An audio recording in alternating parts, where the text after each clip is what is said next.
Əziz dinləyicilər, bugün belə bir maraqlı 3 tip tapşırığın, 3 fərqli tip tapşırığın izahına toxunacağam.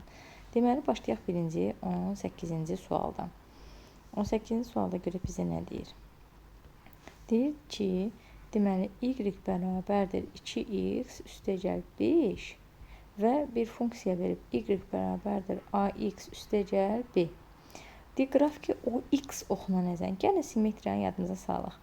O x oxuna nəzərən simmetrik, o y oxuna nəzərən simmetrik, bir də o 0,0 nöqtəsinə nəzərən simmetrik. O x də bax, hansı oxun adı çəkilirsə, o öz oxunu qoruyur.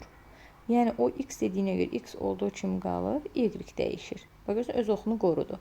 O y də bax, y-in adını çəkir, deməli, y olduğu kimi qalacaq, öz oxunu qoruyur. Digəri isə əks işarə ilə olacaq. O z-də görsən, heç birinin, o koordinat başlanğıcına görə də heç birinin görsən adı çəkilmir. Nə x, nə y, deməli, heç biri qorunmur. Hər ikisi əks işarə ilə dəyişəcək.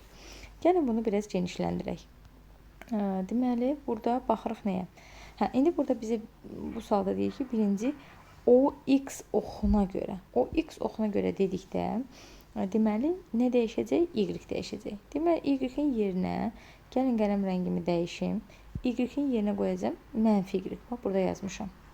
Mənfi y bərabərdir 2x üstəgəl 5. Funksiyalarda y-in qarşısında mənfi olmaz. Ona görə hər tərəf mənfiyə vursaq, mənfi 2x çıx 5. Aydındır. Deməli, bu funksiyanın o x oxuna nəzərən simmetriki oldu mənfi 2x çıx 5. Burada da a üstəgəl b cəmdir. A x-in əmsalıdır. B də sərbəst həddimizdə olacaq mənfi 7. Gəlin indi 19-cu suala baxaq.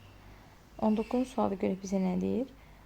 Burada da yenə funksiya verib, y bərabərdir mənfi 3x üstəgəl 1. Deyir ki, o y oxuna nəzərən simmetrik. O y deyirsə, bax görsən, y oxunun adını çəkirsə, deməli, y-i qoruyacaq, x əksinə dəyişəcək. Aydındır. İndi, burada yazdığımızı gətirib yuxarıda tətbiq edirik. Gəlin, onu qırmızı qələmlə yazaq. Deməli, y olduğu kimi qalır, bərabərdir. Mənfi 3-nə işim yoxdur. X-in yerinə yazacağım mənfi x. Aydındır, bax bu şərtə görə. Üstəgəl 1 sadələşdirək. Y bərabərdir. Mənfi-mənfini sıxışdırır, müsbət olur. 3x üstəgəl 1. Yenə a üstəgəl b cəmi istəyir.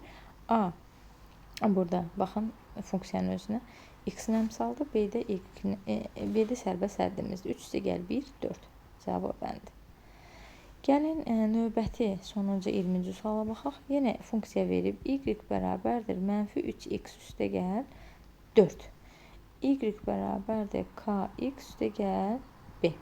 Bizə indi deyək koordinat başlanğıcı. Görürsünüz, koordinat başlanğıcıda bax, heç bir oxun adı tutulmur. Heç bir oxun adı tutulmursa, deməli, heç biri qorunmur. X də əksinə dəyişəcək, y də əksinə dəyişəcək. Aydındır.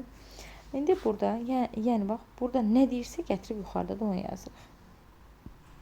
Deməli, y-in yerinə deyir mənfi y yaz. X-in yerinə də bu mənfi 3-nə işim yoxdur. X-in yerinə də mənfi x yaz. Üstəgəl 4. Sadələşdirək. Mənfi y bərabərdir. Mənfi-mənfini sıxışdırır, müsbət olur. Hər tərəf funksiyalarda y-in qarşısında mənfi olmaz. Y bərabər, ona görə hər tərəf mənfiyə vururuq. Olacaq çıx 3x çıx 4. Aydındır. Bəli. İndi burada x-in əmsalı mənfi 3-dür. Burada isə KB hasini istəyir. Mənfi 3 vur mənfi 4 bərabərdir müsbət 12-yə. Bu qədər. Diqqətiniz üçün təşəkkürlər. Kanalıma bəyənib abunə olmağı unutmuruq.